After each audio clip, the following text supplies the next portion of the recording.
News First, Newsline with Faraz Shaukatali. And top of the morning to you. This is Newsline live from the Newsfirst studios in Dawson Street in Colombo. And boy, what a wet day it's out there. So do be careful, especially when you leave your homes after the program and make your way to wherever you are going, work or on a little walk or wherever. Do be careful because it ain't pretty out there. It's wet. But of course, we must always bear in mind that the overriding thought should be that we live on this wonderful, beautiful island, Sri Lanka, where the beaches are wonderful, the culture is even more wonderful, and at the moment, lots of tourists, and but we also have that sort of blackness within us on this country. This blackness created by those with vested interests. But to discuss that a little bit more, and especially the call from a senior member of the clergy who says that the general election is crucial and it is not a constitution. To discuss that and a little bit more, in the studio is Mr. Malinda. Very good morning to you. Good morning, Faraz. How are you? I'm alive still. You're alive. It took a long time to come from Kotta. No, is it there? Is it you came from there? I thought you came from Morato or Panama. No, from Kotta. I live between Kotta and okay. Piliandala. I see. It was wet, and but there's no traffic. No traffic at that time. They got you up early. Now then, what's all this business? The Venerable Dhammadasi Thera, he says general election is crucial, not a constitution. I think the Thera is, in my view, more reflective of what the people are talking, the people out there, what they're talking about. For us, I say we don't have the best constitution on earth. And we've had 19 amendments. We've had 19 amendments. It was a horrendous piece of writing. Yeah. And even the amendments have been very partial to whoever was amending at that particular point. Yeah. And there is no question about it that we need a new constitution, but at the right time, and we need to know what kind of constitution we need. That's right. This constitution, at least there were nine separate versions that came through this whole consultative process. Kottu, I remember them. No, but then all those other 8 were abandoned in the UNP version. UNP did not offer any amendments or comments to the one drawn by these so-called experts. And so that is the document that is now being, I think, debated. We must remember that during that whole process, there was a concerted effort to control the media, and some sections of media, including the Capital Maharaja Group, Team Newsfirst, we were joined by others, but we went to court and fought it out. And so that was thankfully out of the way. But, you know, Malinda, I wanted to ask you, with all this so-called, I mean, some journalists have not needed the right to information to practice their science and their art. But sometimes I stand aside and I look at it, and when these politicians espouse the huge so-called benefits of the RTI and so on, and yet to this day, Transparency International have not been able to get the asset declaration of the Prime Minister. They've applied for that. They thought, let's start somewhere, and that hasn't been given yet. Yes, so that kind of demonstrates the commitment to the RTI and the gap between rhetoric and practice. But getting back to the Constitution now, what Dhammadasi Thero has said is that we need a general election. The need for a general election, of course, we had an election in 2015, and people gave the ruling party a mandate to govern for 5 years. However, as we've done since independence. Yes, but sometimes the legitimacy of governments get compromised, and they are without doubt compromised, and that is indicated not only by the incompetence and corruption and everything else that's wrong with this government, but also the fact that on February 10th, 2018, they were wiped out in the local government elections. That's right. So there is a question of legitimacy and the political crisis we are seeing, and why we need a general election before constitutional reform is that the people who are fiddling with the constitution now do not have any standing. No legitimacy, no legitimacy in terms of the people. People's will, they are not representing the people's will anymore. Not that previous governments did. But it is time that we go back, that the people of this country are given an opportunity to make a statement about where they stand in terms of who they want to represent them. That's right. Not that we have the best system of parliamentary democracy. That's a different issue altogether. True. But the constitution right now, the way it is being amendment, the proposals that have come up, call to question the true agenda of those who are tinkering. Jayampati Vikramaratne and M.A. Sumandiran, what is the mandate that they were given? They are the key movers in this exercise. Jayampati Vikramaratne and Sumandiran were also, to my knowledge, responsible for the flawed 19th Amendment. The 19th Amendment was full of holes, which is why there was a crisis. And you know, on that subject, on this crisis and so on, I've got a problem. As you said earlier, we voted for people to come into power for 5 years, but in the knowledge that if things didn't quite work out, after I think the previously was a year, thereafter, the people can have the option of going to the polls again, making a change. Now it looks like we are legally stuffed, because legally there's jack we can do about it. But if they were so interested in democracy and good governance and getting things right, they would have included in the 19th Amendment some clause which allows for recall. You know, recalling corrupt, incompetent politicians, which we do not have. That rested, I think, in the office of the President, and that was effectively removed by the Supreme Court, last month. So we are not in a happy situation. Of course, the Supreme Court is only looking at it in the cold light of day. They're looking at the law. Because they're not politicians. That's what they're required to do. Yes. But the very fact that the Supreme Court had to make a determination on two apparently seemingly contradictory clauses in the same document shows that the architects of the 19th Amendment did not know jack about, I should not say the rest of it, about constitutional formulating a constitution or an amendment. They were either incompetent or they were mischievous. I tend to think that they were mischievous. How funny. Now we will know, a simple exercise will tell us how serious these people are. If you take the 19th Amendment, the draft 19th Amendment that the Supreme Court looked at initially and gave recommendations saying these things are unconstitutional, you need to get 2/3 majority plus a referendum and so on. And you see the 19th Amendment as it stands now, if there's, from the experts that I have consulted, there's a huge gap between these two. There's a huge difference between these two documents. So they essentially pulled one over the Supreme Court. So these people who talk about justice, democracy, good governance and things like that, I don't think that they really know those terms, or they really don't care about it. And also, I think we should mention that it is not only the Venerable Dhammadasi Thera who's pointing this out, that an election is needed and not a constitution.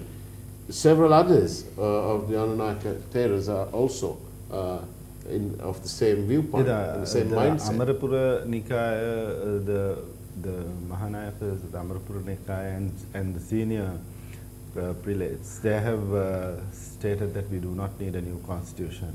I would disagree to a certain extent. I think we need a new constitution. But I think what they mean is that we don't need it right now. We don't need it right now. And this the federal constitution that is being proposed is totally against the interests of the majority of the people. And in my opinion, it is it is a recipe for disaster. It's not going to get us reconciliation. It's going to divide people even further. But this tinkering of the constitution is usually accompanied by some form of disaster, some long term in the making. Instead of talking in riddles, let me just make my point. And that is that we have one Ranil Wickremesinghe, 40 years in Parliament, 24th year now as the leader of the United National Party. I won't tell you the exact amount of electoral defeats, but it's over 25. And of course, by various quirks of fate perhaps, and the law, he's now serving his 5th term in office. And he has been the leader. I don't think that any other government, or any other party rather, would have tolerated a leader who has consistently lost. And this is because he's tinkered with the UNP constitution to such an extent that he has become a virtual leader for life. For life. And some people, perhaps tongue-in-cheek, said to me that either Messrs. Jayaratna, Raymond and Raymond are the only people who could remove Wickremesinghe from the leadership. They all three are undertakers. Yeah, that's a bit harsh, but it's you're the right, truth, isn't it? And now what he's trying to do, Malinda, and that's the real concern. I was going to say fear, but we don't really want to fear him. But the real concern is that he's attempting to do the same thing with the country's constitution, and he's practiced it. He's fully conversant in how to do it with the party. Now he's trying to do the same thing because Mr. Wickremesinghe, you and me and all of us, we all know that he's not going to be elected, that he needs to come up with something else. And that's the concern. Okay, well, let's take it piece by piece. Now, what the UNP does not do with their leadership and their constitution, their business, but it does indicate that the core philosophy of the leader, when he or she fiddles around with the party constitution in a way that he cannot be removed. So to expect democracy from such a person is a bit silly. In terms of the country's constitution, you look at the 19th Amendment. The 19th Amendment was, if you look at it closely, it was about trying to make sure that the Rajapaksas or the opposition finds it difficult to get back. But just like J.R. Jayawardena made the proportional representation, looking at the electoral numbers over many years, the UNP cannot be defeated under the proportional representation system. So that is not how you should amend constitutions or formulate constitutions.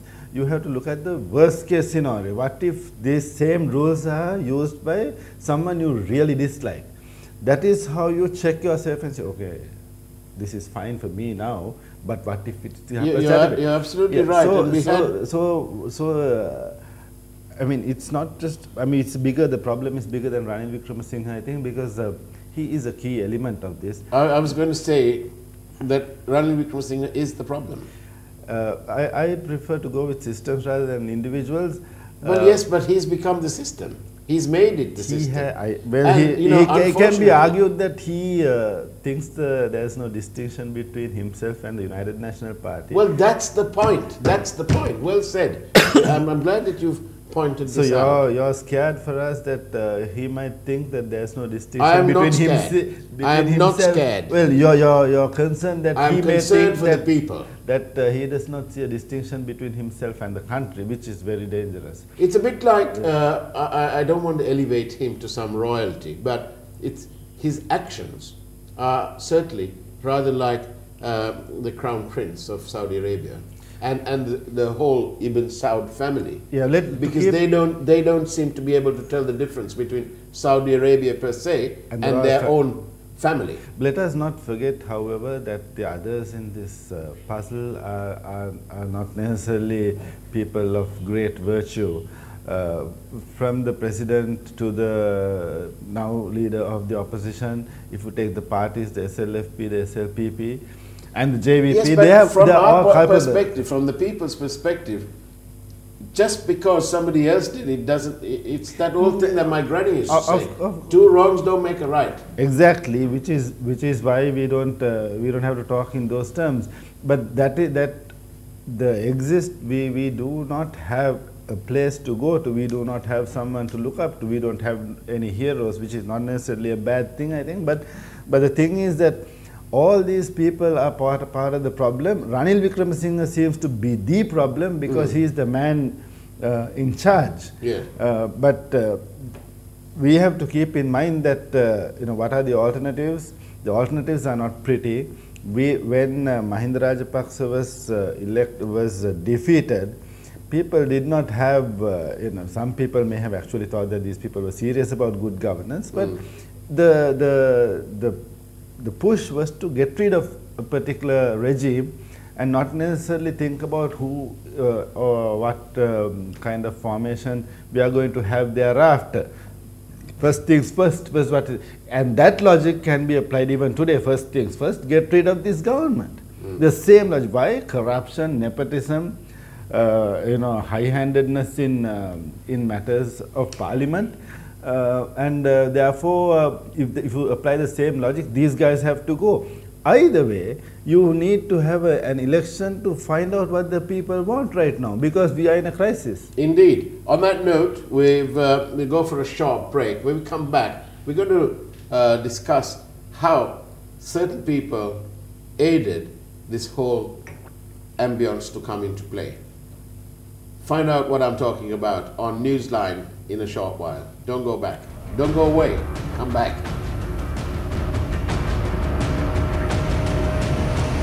Newsfirst, Newsline with Faraz Shaukatali.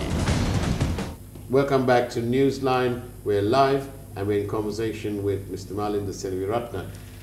Malinda, one Sarat Silva appears to be the architect of this sorry state of governance, because Sarat Silva, for all his wonderful judgments in terms of nationalization and privatization and so on, was also a person who gave legality to these crossovers.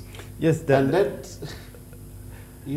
as long as I think the determination was that if the president feels that any particular person from any party needs to have a ministerial portfolio, the legal standing remains. I mean, the party cannot kick him out if he crosses the line. To serve as a minister. As a minister, so which helped blow up the cabinet. Exactly. Now the 19th Amendment sought to, at least in appearance and in the rhetoric of the Yahapana regime, President and the Prime Minister included, was to limit the number of ministers to cabinet ministers to 30, but then they brought the national government criteria to go around it. Indeed. And so we have this situation where even today they are trying to think, can't we make it 31, can't we make it 32? SLMC is with us, so there we are still, Jayanpathy Wickremesinghe said this, we are still a national government. What kind of rubbish is this? What are they trying to sell us? So Sarat and Silva's, for whatever reason, that judgment has, as you said, been a disaster. I mean, it has brought about disaster, and nothing has been done to correct it. Now we are talking about election. Can anything be done? We'll have to go back to Parliament, wouldn't we? We have to go back to Parliament and amend the 19th Amendment and be clear about such things, about crossovers. Be clear about the limit of the cabinets, the limitations on the size of the cabinet. That is not clear. There is lack of clarity there. There are a lot of things that are kept deliberately vague in the 19th Amendment. In terms of elections, I think that you should read that message. Yes, we ought to read this message here. It's come from up in the hills. All elected bodies are invariably elected for a fixed term. They are free to run their full term unless there is provision for recall, which we do not have. We are all wasting time, money and energy in a non-starter constitutional amendment. If the corrupt electoral system can be changed, That would be a good thing, and it is possible. Yeah, so the corrupt or say the flawed electoral system, they sought to reform it by amending the relevant articles about proportional representation, which in the run-up to the 2015 elections, the Yapalna advocates said we are going to change this, we are going to change the PR system. But what they came up with were not a change in the PR system, but a further corruption of the PR system. Now they are saying let's go back to the old system of proportional representation, you know, with all the manap wars and things like that. So I don't think Sri Lankan politicians seem to be masters at making a symbol of things. No, they are not making a symbol for themselves. They are turning us into a symbol, which is a totally different thing. And the problem is that they are the same people who we are telling them go against your personal interest and reform it in our favor. So we have a situation where the political culture and the political readiness of the people to actually get rid of all these jokers and have a decent, truly representative governance structure, we don't have that. And it is almost telling, isn't it, that about the leadership, if you look at the United National Party, that they will have to field a candidate. This is, I'm reading a message from one of our viewers. The UNP will have to field a candidate capable of securing TNA, JVP and SLMC support. Don't forget that. Well, that is not necessarily a bad thing. I mean, if any candidate can secure the support of any number of political parties, especially parties which represent particular communities, politically it is advantageous. But then you can't do that at the cost of, you know, the Sinhalese, losing the confidence of the Sinhalese. I mean, you play that game only to a certain point, and you don't compromise, you know, the overall integrity of your political position and the party ideology, whatever that is, just to accommodate. We have the horrendous. Now, my question for us, maybe you'll be able to answer. Who is the de facto leader of the United National Party? Who is running things? Is it Ranil Wickremesinghe, given all the powers that he has in the party? But in effect, is it Sumandiran? If it is Sumandiran, why should not the United National Party, with all its claims to being a all ethnicities, all religious, bahujatika, bahuagamika, and all that. But I want to say also multi-ethnic, multi-religious. If that is the case, why don't they put the money where their mouths are? Why don't they field a candidate from the Tamil or Muslim community as the presidential candidate? Why can't they field Sumandiran if he is the mover and shaker behind all, if he is the one who is writing the constitution, if he is the one who is protecting Ranil Wickremesinghe, who protected Ranil Wickremesinghe with the most, ferociously during the drama about the constitution from October 26th onwards.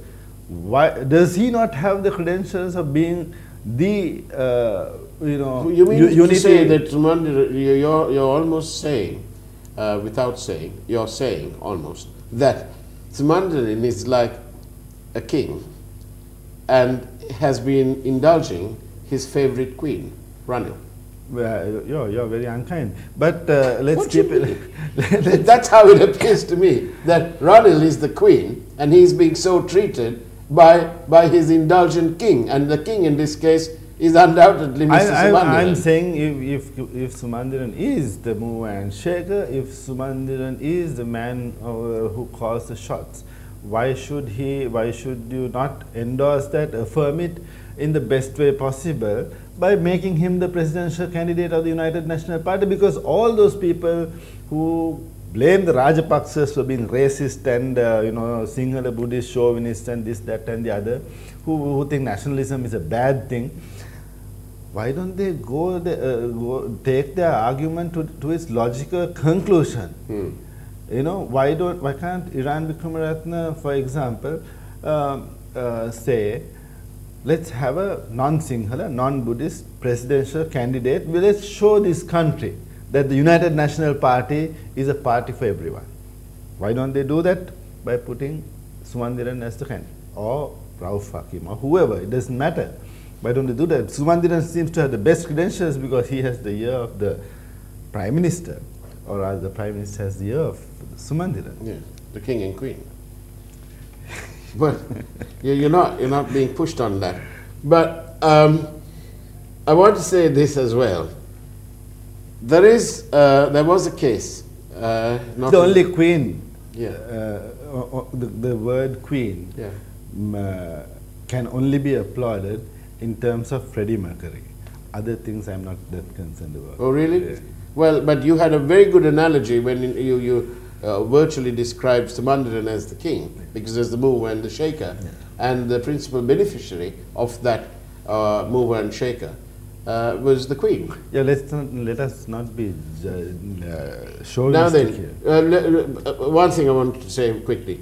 There was a case recently in the Supreme Court in which a group of people were, the conviction was upheld, what the Court of Appeal had given them.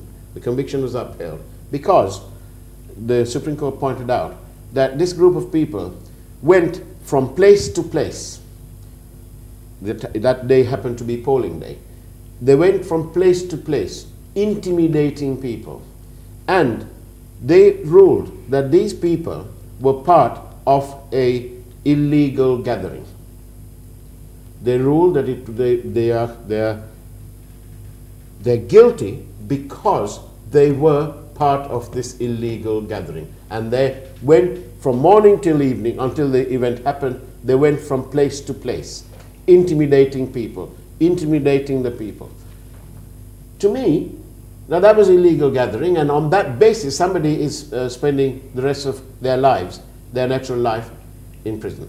Now then. When did this happen? I'm talking about Domingo Silva's case. All right. His conviction for murder was upheld on that grounds. If you read the judgment, it's very clear. They explain that they didn't rule whether he pulled the trigger or he didn't, but he was part of this illegal gathering. And it is that gathering that went from place to place, intimidating the voters and so on. But my question is this, very quickly, because we've only got a couple of minutes left.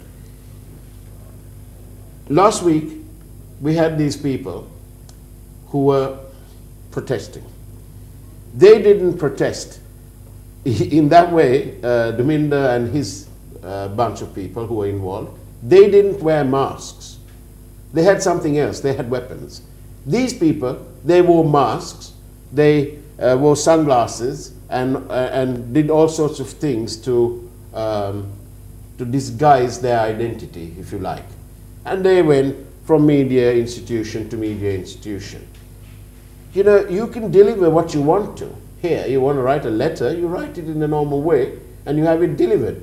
A person delivering ordinary mail, like let's say our dialogue bills, for example, he ain't going to come in through the gate wearing his full face helmet on. You need to remove it and act with some decorum.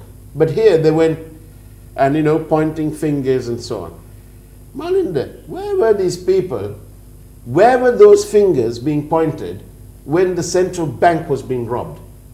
And believe me, within 4 days of that issue of this bond on the 27th of February, this network started highlighting what was going on. So you can't say that the people didn't know. Where were they doing? Where were they pointing their fingers then?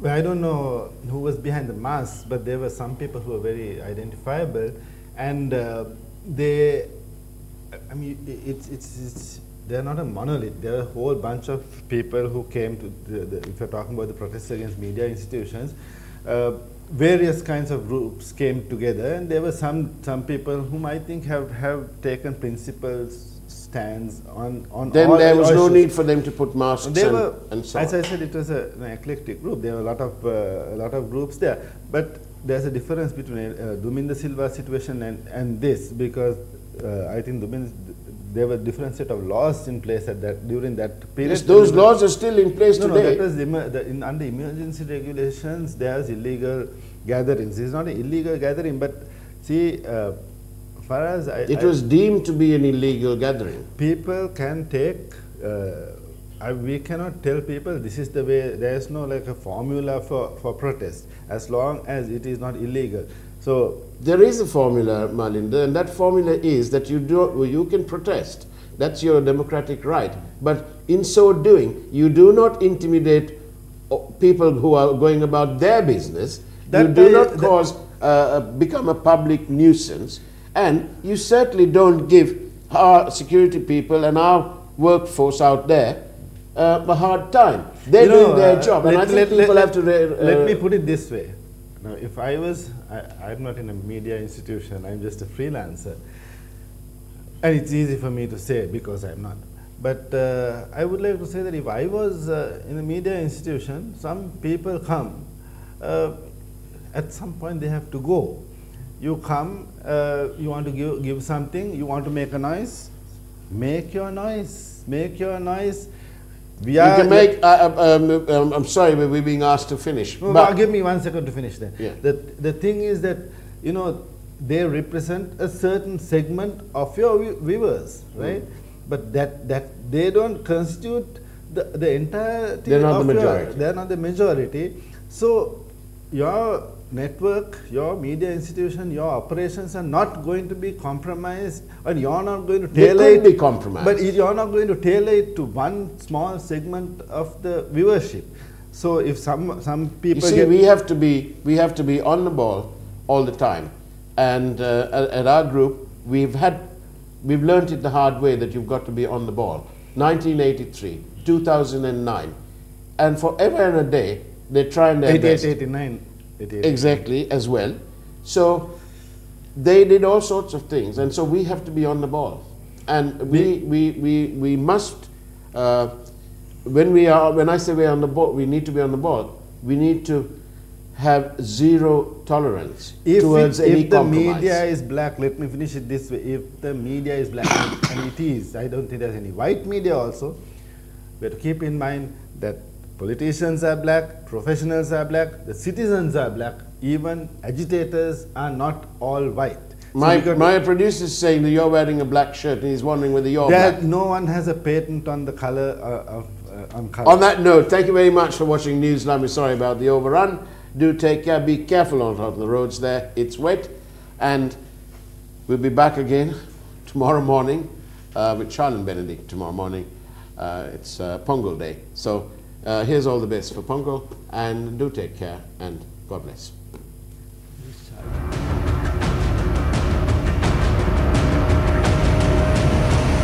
News First, Newsline with Faraz Shaukat Ali.